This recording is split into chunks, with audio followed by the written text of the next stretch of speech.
Өзге де жаңалықтарға. Сәуір айында жанып кеткен Адем сауда орталығының мәселесі әлі күнге бір жолға қойылмай келеді.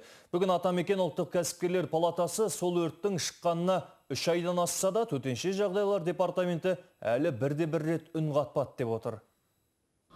Бүгін Атамекен ұлттық кәсіпкерлер палатасы саясаттанушылар мен экономистердің, заңгерлер мен кәсіпкерлердің басын қосқан кезекті жиынын өткізді. Экономистер өртеніп кеткен Адем мәселесіне келгенде материалдық шығындарды есептеу жағы күмән тудыратынын айтты. 80 миллионов долларов только по стоимости бутиков. 1600 бутик жанып кеткен болса, оның әрқайсысын тек қайта жасау үшін ғана 80 миллион доллар жұмсалады. Бұл тек қайта жасауға. Ал басқа шығындарды банктен алған, тауар алған, тағы басқа көптеген шығындар тек кәсіпкерлерде қалады. Сіздерге прокуратурада, кәсіпкерлер палатасы да экспертте көмектеспейді. Мен сіздерге барлық шығындарыңызды өздеріңіз есептеп шығуға кеңес берем. Басынан аяғына дейін толықтай есептеу керек.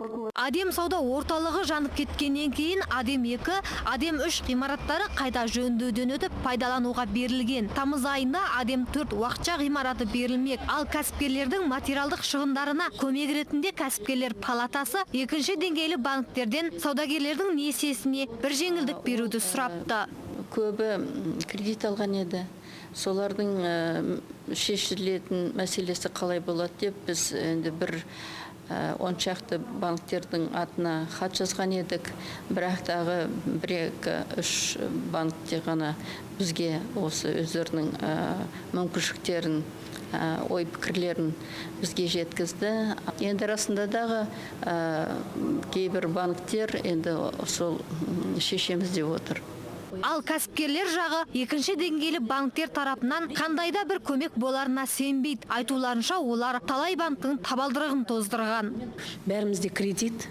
Ана кредитке барсақ, АТФ банкқа барсақ, АТФ банк не дает. Ешқандай каникул беріп атқан жоқ. Енді бір банк емес қой, неше банкта бар ғой кредиттарымыз. Бәрі банктар беріп атырған жоқ қой соны. Неге біздердің жағдайымызға кірмейді солар? Біздерде бар болса, например, неге төлемейміз? Бізде төлейміз қой. Бізге де жақсы жауып тастағанның бәрі. Енді бәрі қазір немістің бәрі жанып кетті, біз неден төлейміз?